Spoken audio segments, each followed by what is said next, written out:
자, 우리 한번 인사할까요? 사랑합니다. 축복합니다. 한번 인사하겠습니다. 사랑합니다. 축복합니다. 여러분,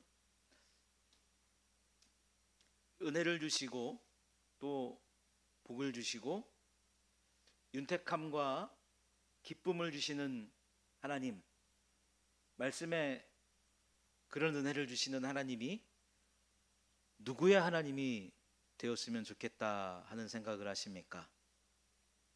타인의 하나님, 우리 모두의 하나님, 그리고 나의 하나님, 내 자녀의 하나님, 그런 하나님이 되었으면 좋겠다라고 우리는 모두 하나님 앞에 소망을 품고 기도하면서 살아가고 있습니다. 하나님께서 이러한 하나님이 되시기를 우리가 소망하는 것은, 하나님께서 이러한 하나님이 되시기를 우리가 기도하는 것은 단순히 우리가 소망을 품을 때 하나님께서 그렇게 하시겠다라고 하는 약속이 있기 때문이기도 하지만, 분명한 것은 무엇이냐면 성경에 그렇게 기록하고 있기 때문에 우리가 그런 하나님을 소망하고 확신하면서 살아갈 수 있다는 겁니다. 아무런 기록이 없고 단순히 우리가 소망하기만 하고 단순히 우리가 바라기만 할 때 어떤 확률로서 하나님이 그렇게 우리를 인도하시는 하나님이시라면, 우리가 소망을 품는 것도 우리가 기대하는 것도 때로는 아무런 가치 없는 일이 될 수 있다는 일이죠. 그러나 우리가 지금까지 아브라함을 통해서 살펴보았던 하나님은 본토를 떠나라고 하시고 고향과 친척과 아버지의 집을 떠나라고 하신 후에 땅에 대한 축복과 창대한 이름과 큰 민족을 이루는 축복과 그를 지키시는 축복, 그리고 모든 족속이 아브라함을 통해서 얻는 축복을 주시겠다라고 약속하셨습니다.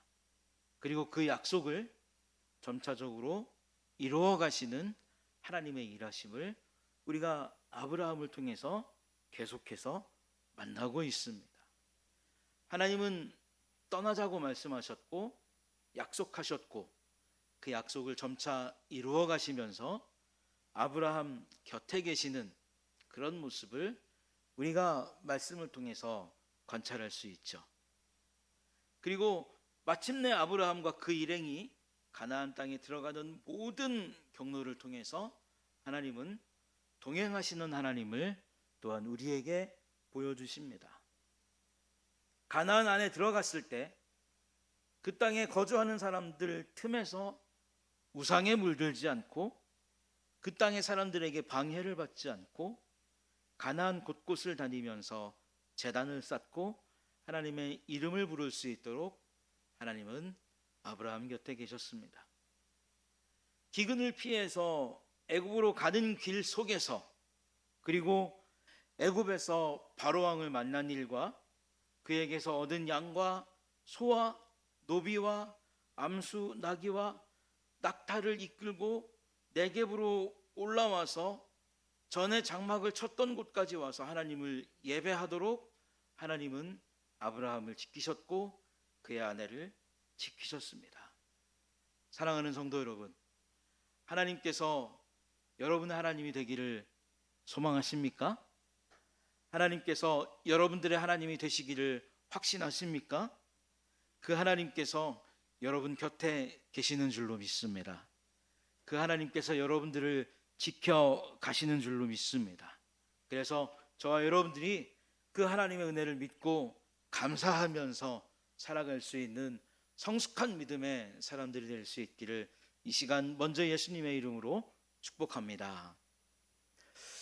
자, 객관적인 눈으로 보면 아브라함은 떠돌이 생활을 하는 그런 사람에 불과했습니다. 그런데 창세기 13장 2절에 보면 은과 금과 양과 소와 가축이 많았다라고 이렇게 이야기하죠. 떠돌이 신세처럼 보이는 아브라함이었지만 그 곁에 계시면서 그를 지키신 하나님의 은혜가 그에게 넘치도록 과분하고 또 풍부하다라고 하는 말 속에는 무겁다라고 하는 그런 뜻도 포함되어 있는데, 무거운 축복을 주셨다라고 하는 것을 우리가 이해할 수 있습니다. 그러니까 감당하기 버거운 축복, 감당하기 무거운 축복을 주셨다라고 우리가 그렇게 이해할 수 있다는 것이죠. 사랑하는 성도 여러분, 하나님께서 우리에게 감당하기 버거운 축복을, 또 감당하기 버거운 은혜를 주실 줄로 믿습니다. 아멘이십니까? 그런데 이것이 발단이 되어서 아브라함과 롯의 사람들이 서로 다투게 되었습니다. 이 다툰다라고 하는 말이 그냥 말로 싸우거나 어떤 감정적인 이 기류만 오고 가는 것이 아니라 주먹 다짐도 하고, 그래서 유혈 사태까지 종종 일어났던 그런 것으로 볼 수가 있습니다. 더군다나 오늘 말씀에는 제가 본문에 포함시키지 않았지만 이 정황상 보면 주변에는 가나안 사람도 있었고 브리스 사람들도 같이 있었습니다. 자칫 아브라함과 롯의 사람들이 서로 다툴 때 가나안 사람과 브리스 사람들이 연합해서 아브라함을 치게 되면 어떻습니까? 아브라함 사람들은 꼼짝없이 그 사람들의 공격에 당할 수밖에 없는 그런 전운도 아마 이 땅 안에서 감돌았을 겁니다. 아니, 굴러온 돌이 박힌 돌을 빼낸다고, 그렇죠? 아브라함은 분명히 가나안 사람들이 봤을 때 굴러온 돌이거든요. 그 굴러온 돌이 온 것도 별로 마음에 좋지 않은데, 우리보다 은도 많고 금도 많고 가축도 많고 재산도 많아서 서로 싸운단 말이죠. 그러면 눈에 볼 때 어떻겠습니까? 별로 좋게 안 보인단 말이죠. 그래서 자칫 이 둘이 싸우게 되면 지금까지 모아왔던 모든 것이 다 한 방에 날아갈 수 있는 위험이 있기 때문에 아브라함은 먼저 조카 롯에게 떠나갈 것을 이렇게 이야기합니다. 여기에는 크게 두 가지 이유가 있어요. 너하고 나는 피를 나는 조카 사이이기도 하고, 또 하나는 우리는 하나님 안에서 운명을 같이 하는 운명 공동체의 삶이기도 한데 이렇게 싸워서 되겠느냐? 우리가 서로 헤어지자라고 이렇게 말합니다. 자, 그런데 여기서 사람이라면 충분히 욕심낼 만한 어드밴테이지를 누가 먼저 갖느냐에 대한 그런 생각이 우리를 한번 사로잡게 될 텐데, 자, 장경숙 권사님을 따라서 제가 어느 곳으로 이사를 갔어요. 그래서 장경숙 권사님 때문에 돈도 많이 벌고 땅도 많이 사고 통장에 잔고도 많이 늘어났습니다. 그런데 둘이 같이 살 수 있는 땅이 좁아져서 헤어져야 된다면 장 권사님이 먼저 좋은 곳을 찾아서 떠나겠습니까? 저보고 먼저 좋은 곳을 찾아서 떠나라고 하시겠습니까? 물어보면 웃으시죠. 우리 조옥순 집사님 같으면 어떻게 하시겠어요? 집사님이 먼저 찾아가시겠습니까? 저를 먼저 떠나라고 하시겠습니까? 예? 예, 조옥순 집사님 먼저 가시겠죠. 우리 김철영 집사님 같으면 어떻게 하시겠어요? 사람이라면, 야, 내가 너를 데리고 와서 이만큼 키웠고 너가 나를 따라와서 이만큼 출세했기 때문에 내가 먼저 가는 것이 옳지 않겠느냐? 떠나되 내가 먼저 좋은 땅을 관찰해서 떠나겠다라고 하는 것이 이 세상 사람들이 살아가는 삶의 이치라는 겁니다. 그런데 아브라함이라고 해서 왜 좋은 땅, 살만한 곳, 자기 눈에 보기에 흡족한 거처를 알지 못했겠습니까?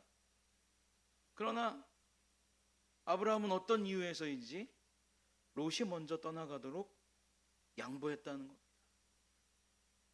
너가 오른쪽으로 가면 내가 왼쪽으로 가겠다. 너가 저쪽으로 가면 나는 이쪽으로 가겠다라고 이야기하면서 너와 내가 완전히 분리되어서 살아가자. 단 네가 먼저 너의 갈 길을 선택하면 그 후에 내가 선택해서 가도록 하겠다라고 이야기를 합니다. 참 의외의 이야기죠. 아브라함이 이렇게 먼저 선택권을 그 조카에게 줄 수 있었던 것은 무엇이냐면 아브라함 자신을 지켜가시는 하나님을 알았기 때문입니다. 하나님께서 자기를 지켜가시는 것을 알았기 때문에 아브라함은 누가 더 좋은 땅을 줄 것이라는 확신이 있었습니까? 하나님께서 나에게 더 좋은 땅을 주실 것이다 라고 하는 확신이 있었다는 겁니다. 내가 선택하지 않아도, 내가 먼저 바라보지 않아도, 내가 먼저 컨택하지 않아도 하나님께서 분명히 나에게 좋은 땅을 주실 것이다 라고 하는 그 확신이 아브라함 속에 있었기 때문에 아브라함은 롯에게 먼저 내가 길을 선택해서 너의 좋은 곳으로 떠나가라 라고 말할 수 있었다는 것이죠. 그러나 그것을 알지 못하는 롯은 자기가 보기에 좋은 곳으로 먼저 떠나갔다는 겁니다. 참 여기서 보면 이 세상 사람들의 어떤 냉정함이라 그럴까요? 그런 게 여기서 고스란히 드러납니다. 그래도 삼촌이 먼저 가야 되지 않겠습니까? 라든가 어떤 미안한 기색이라든가 의외의 마음을 갖고 이렇게 떠나가는 것이 아니라 아주 당연하게, 당당하게, 그리고 냉정하게 자기가 보는 눈에 좋은 땅으로 조카는 아무런 미련 없이 떠나갔다는 겁니다. 여러분, 우리가 성경 말씀을 통해서 아브라함이 하나님께서 좋은 땅을 주실 것이다라고는 확신이 있었기 때문에 롯을 먼저 떠나보냈다라고 하는 것이 믿음으로 받아들여지지만 그냥 아브라함을 본다면 여러분, 아브라함이 답답하십니까? 답답하지 않으십니까? 이 이야기를 다른 사람들에게 이렇게 들려준다면 아브라함이 참 답답한 사람으로 보일 거예요. 아니, 자기가 먼저 가서 자기가 좋은 땅을 차지해야지. 왜 조카에게 먼저 좋은 땅을 가서 차지하라고 이야기하는가? 참 답답했을 겁니다. 그러나 아브라함은 갈대아 우르를 떠나고 하란을 떠나고 가나안에 도착하기까지 아브라함 곁에 계셨고 지키시는 하나님을 기다리기로 했다는 것이죠. 제가 아브라함 설교를 시작하면서 믿음은 하나님의 말씀을 듣고 순종하는 것에서부터 시작한다라고 말씀을 드렸습니다.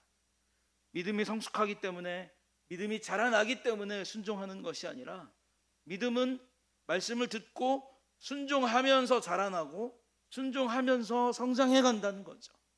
아브라함은 그런 믿음의 단면을 오늘 저와 여러분들에게 분명히 보여주고 있다는 겁니다. 그러면서 아브라함이 어떤 삶을 살았냐면 우리 12절의 말씀을 한번 볼게요. 12절의 말씀 성경을 찾아서 한번 보겠습니다. 13장 12절의 말씀 한 목소리로 함께 읽겠습니다. 시작. 아브라함은 가나안 땅에 거주하였고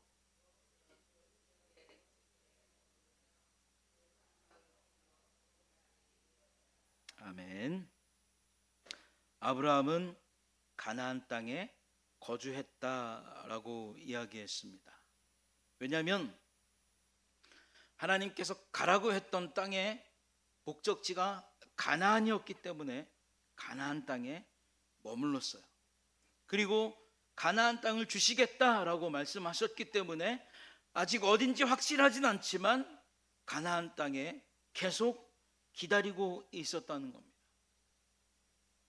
조카가 떠난 그 땅, 조카가 소돔 땅까지 장막을 치고 거두면서 이르렀다라고 하는 그 땅은 지금 내가 살고 있는 땅보다 훨씬 더 좋은 땅이고, 지금 내가 살고 있는 땅보다 훨씬 더 아름다운 땅이에요.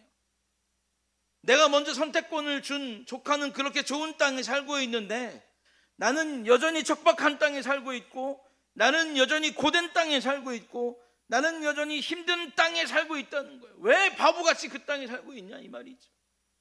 사람들이 볼 때는 저 바보같이 왜 그 땅에 살고 있냐 이 말이죠. 그런데도 아브라함은 굳이 그 가나안 땅을 떠나지 않고 거기에 거주했다라고 이야기합니다. 왜냐하면 아브라함은 하나님으로부터 복을 받는 원리를 깨달았기 때문에 그래요. 뭔가 말씀하실 때, 뭔가 하나님께서 명령하실 때, 뭔가 하나님께서 나타나셔서 그에게 말씀하실 때 그가 행동하고 그가 움직이고 그가 하나님의 말씀에 순종하는 것이 무엇이다? 복이 되고 은혜가 되고 내가 좋은 것을 얻고 차지할 수 있는 방법이 된다는 것을 아브라함은 깨달았기 때문에 하나님께서 그에게 말씀하실 때까지 그곳에 기다리고 있었다라고 하는 것을 우리는 12절의 말씀을 통해서 알 수가 있다는 것입니다. 때로 우리의 인생이 하나님의 응답을 기다리고 하나님의 은혜를 기다리고 하나님의 복을 기다리는 것이 참 지루한 싸움과 같은 그런 시간을 보내는 때가 있어요. 이제 주시려는지, 저제 주시려는지, 오늘이었으면 좋겠고 지금이었으면 좋겠는 그런 시간들이 계속 흘러갈 때가 있다는 겁니다. 아브라함이라고 왜 그런 생각이 안 들었겠습니까? 하나님을 향한 믿음도 좋고 하나님의 말씀을 듣기 위한 아브라함의 그런 어떤 기다림도 좋고 모든 것이 다 좋지만 아브라함도 사람이었기 때문에 한쪽 마음에는 좋은 땅을 선택해서 떠난 조카를 향한 착잡한 마음도 있었을 것이고 미래에 대한 어떤 불안감도 있었을 것이고 자기 곁에 있는 그 가나안 사람들과 브리스 사람들에 대한 그런 공포감도 아브라함의 마음속에는 분명히 존재했을 거라는 겁니다. 우리도 그렇잖아요. 우리도 그렇잖아요. 우리의 믿음이 정말 견고하다고 이야기해도 때로는 하나님의 음성을, 하나님의 응답을 기다릴 때 마음이 상할 때도 있고 답답할 때도 있고 주변의 현실과 상황을 보면 위축되고 외로울 때가 분명히 있어요. 없다고 할 수 없어요. 아브라함이 그 모든 뒤엉켜진 감정을 꾹꾹 눌러 담고 정말 뭐라고 표현할 수 없는 그 환경을 다 아브라함의 가슴속에 눌러 담고 있을 바로 그때 하나님께서 아브라함에게 나타나셨다는 거예요. 하나님께서 말씀하시겠지. 내 조카가 먼저 나보다 좋은 땅을 차지했는데 잘 가고 있으려나? 가나안 사람들이 나를 힘들게 하진 않겠지. 조카가 떠났기 때문에 나를 공격해오진 않겠지. 그 모든 복잡한 감정들을 다 눌러 담고 있을 때 하나님께서 어떻게 하셨냐면 아브라함을 찾아오셨다는 거예요.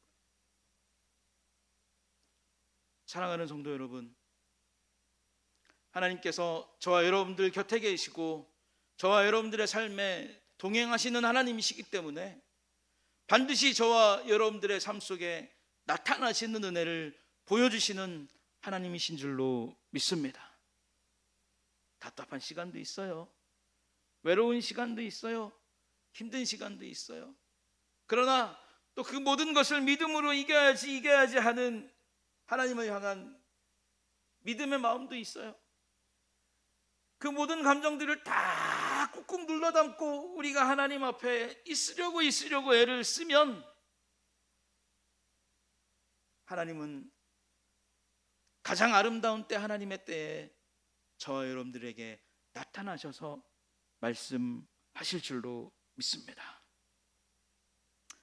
그래서 하신 말씀이 14절부터 18절까지 있는 말씀이라는 거예요. 하나님이 아브라함에게 말씀하십니다. 이는 아브라함과의 약속도 되고 언약을 맺으신 하나님의 음성으로 다가왔다는 것이죠. 어떤 환경이나 현실 속에서도 아브라함이 약속과 언약의 하나님을 붙잡고 살아갈 수 있도록 힘을 주시고 확신을 주시기 위한 부드럽고 확고한 하나님의 음성, 세상 그 어디서도 들을 수 있는 유일한 주인의 음성으로 아브라함에게 하나님의 말씀이 들려왔다는 겁니다. 여러분, 하나님의 백성이 기쁨 속에 있을 때만 하나님의 음성을 듣습니까? 즐거움 때에만 하나님의 음성을 듣습니까?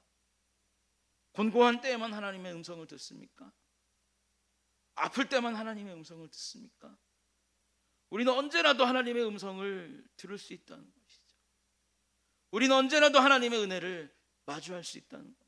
왜? 하나님께서 그렇게 약속하셨기 때문에, 하나님의 약속을 붙잡고 살아갈 수 있는 영적인 힘과 능력을 우리에게 주셨기 때문에, 우리가 하나님을 믿는 그 믿음을 의지하고 살아간다면 우리가 어떤 현실 속에 있든 어떤 환경 속에 있든 하나님은 분명히 우리에게 나타나셔서 그 약속을 붙잡고 살아갈 수 있는 음성을 들려주실 줄로 믿습니다. 그러면서 하나님 말씀하시는 거예요. 야 아브라함아, 내가 어디까지 볼 수 있느냐? 아브라함아, 네가 어디까지 걸어갈 수 있느냐? 한번 끝까지 보고 끝까지 걸어가 봐라. 너가 그리고 너와 자손이 차지할 그 땅, 너가 볼 수 없는 그 너머의 그 땅, 너가 걸어갈 수 없는 그 너머의 그 땅까지 내가 너와 내 자손에게 허락하겠다라고 하나님께서 말씀하시는 거예요. 지금은 척박하게 느껴질 수 있고, 지금은 외롭게 느껴질 수 있고, 지금 힘들다고 너가 생각할 수 있지만, 나 여호와가 너에게 약속한 그 모든 땅과 나 여호와가 너에게 약속한 그 모든 축복을 너와 내 자손에게 내가 줄 것이다 라고 하나님은 다시 한번 그 언약을 붙잡고 살아갈 수 있는 메시지를 아브라함에게 주셨다는 거예요. 조카는 지금 당장 좋은 곳을 찾아서 떠나갔습니다. 조카에게는 지금 당장 그 좋은 곳이 그 인생의 위로가 되었다는 거예요. 그런데 아브라함에게는 어떻습니까? 지금 당장 위로가 되는 것은 아무것도 없어요. 지금 당장 아브라함에게 어떤 큰 변화가 일어난 것은 아무것도 없다는 겁니다. 그런데 이 하나님의 말씀이 의미하는 것은 무엇입니까?